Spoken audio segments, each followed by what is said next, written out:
I wanted to make a poinsettia. And guess what it didn't do? It didn't work.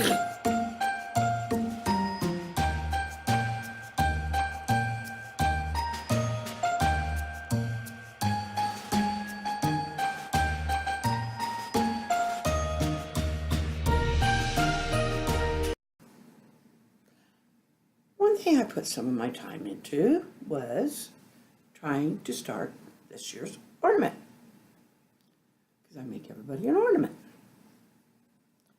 And I've been having a devil of a time coming up with an idea, because I didn't want to do paper again. But I may end up doing paper again. I will show you what I tried. If you promise not to let me see you laugh. You can. I laugh at myself. Well, anyway. I wanted to make a poinsettia. And guess what it didn't do? It didn't work. This was going to be the beginning of it. The problem is I couldn't get it all to line up. I cut each petal separately, which was one mistake. Now, waxing them wasn't a mistake. That was a good thing to do. I waxed them with paraffin. But I used a thin fabric. It was the only Christmassy fabric I had. And even paraffin can't stiffen that. Not enough. And I tried to sew it all together in the middle. And I put a little thing on the back. I should have put a bigger thing on the back.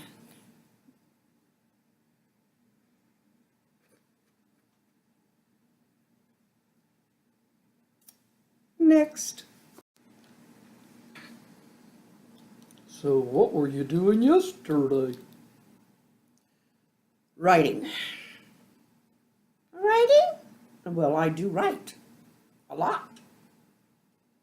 I know, but I thought you were finishing it up and not going to do it anymore. I never stop writing. I mean, I don't write every minute, but I don't stop. A writer doesn't just stop. Really? We take breaks, sometimes for a long time. But anyway, I'm not even going to go dignify that. I'm just going to say yes. I spent yesterday writing. And when I wasn't writing, I was thinking or playing. Playing? Yeah, it's easier. It's easier to think if I can distract myself by playing some game on the computer or something. She's weird. No. How much weird are you? Mostly. Well, we knew that. Okay, chapter 3, Angel Choir and Taylor. Once outside the cafe, Sheridan had some time to think about what cook and service said, or rather, didn't say. Talk about jumbled information. The Luna's flower intrigued her more than any other possible artifact she might find in hidden. It was then she noticed the beautiful harmony of voices. That looks like it got put in the wrong. Coming from across the street. Okay. Now this Luna's flower has been something that has followed all through the story. It was the door knocker, then there was the photograph or the portrait in her room, and in the cafe there was a crystal version in a bud vase on the table. Okay. So anyway, this is what she was thinking about right now, is that Luna's flower. It was then she noticed the beautiful harmony of voices coming from across the street. She watched a group of singers stroll up the sidewalk toward the Angel Choir Chapel. Each wore an ivory-colored silk robe. their faces covered with hoods, or some with more of a scarf. Sheridan had a sense of being miles away from the group. Tempted as she was to cross over and try to strike up a conversation, she remembered the cook and service warning. As an anthropologist, she knew the importance of respecting a culture's boundaries. She watched.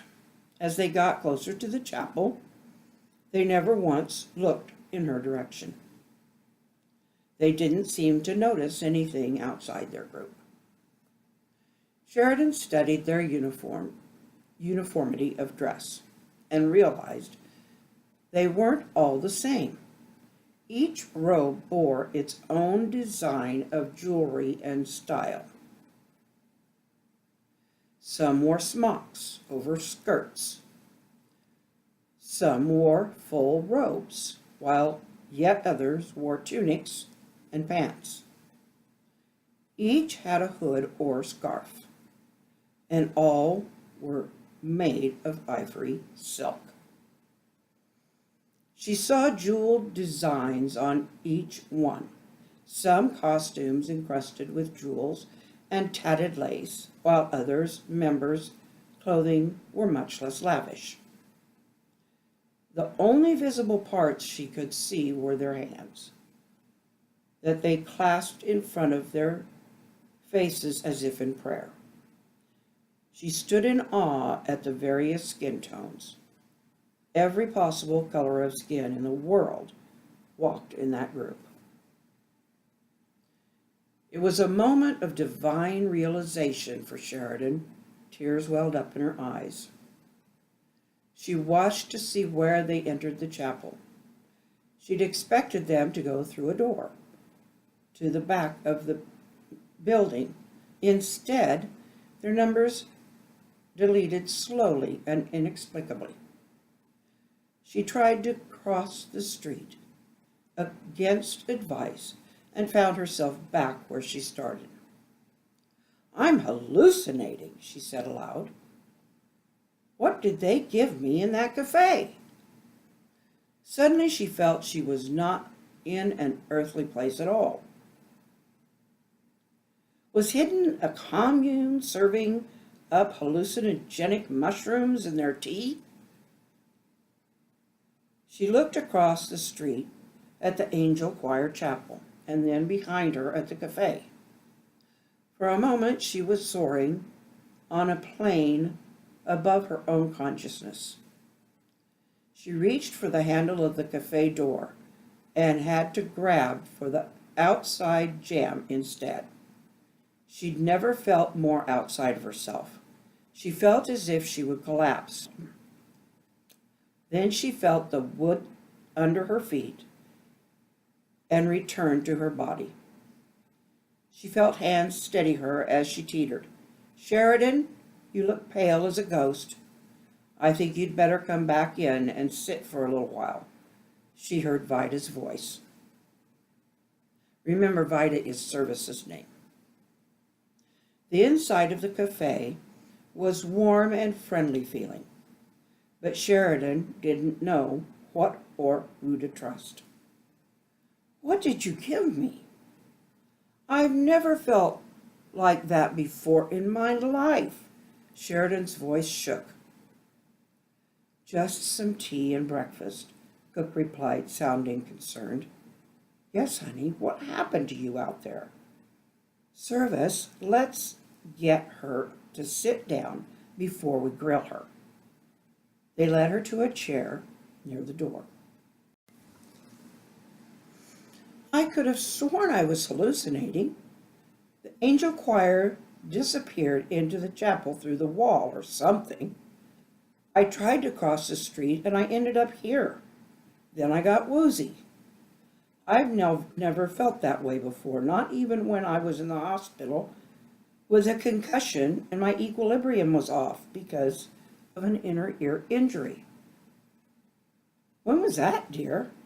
Maybe you have some trouble with your equilibrium again." Service asked but didn't wait for an answer. I wouldn't worry about the angel choir. I think they have a secret entrance in the alcove over there.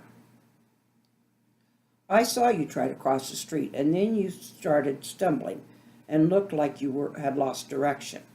The next thing we knew, you were back here. Sheridan saw that Service was an excitable woman. Here is some water, Cook said. The glass of clear liquid. Here is some water. Cook set a glass of clear liquid on the table in front of her. Sheridan hesitated, then thought about the real possibility that what Service said was true. It certainly made more sense than what she'd been thinking.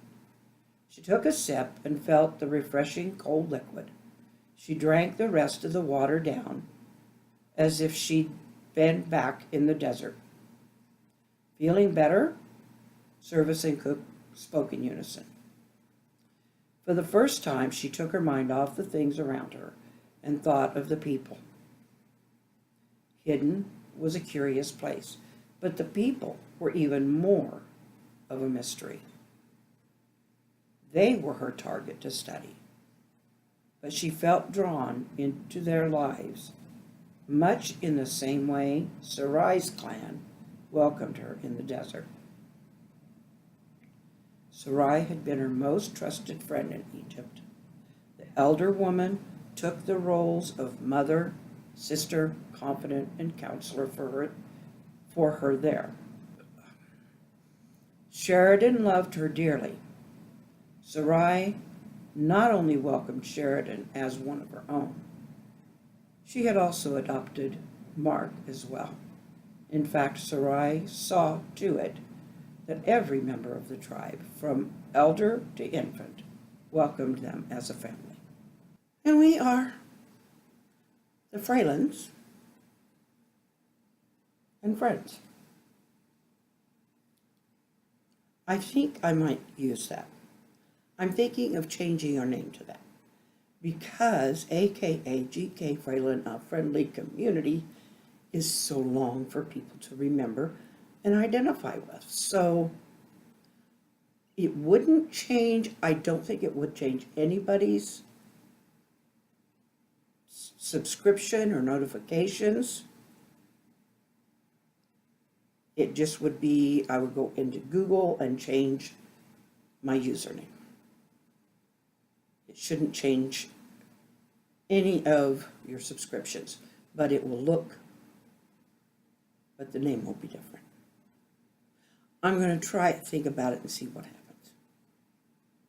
Let's just say good night. Good night, everybody. Good night. Be sure to smile and wave. Because it works and people get friendly. That's true, they do.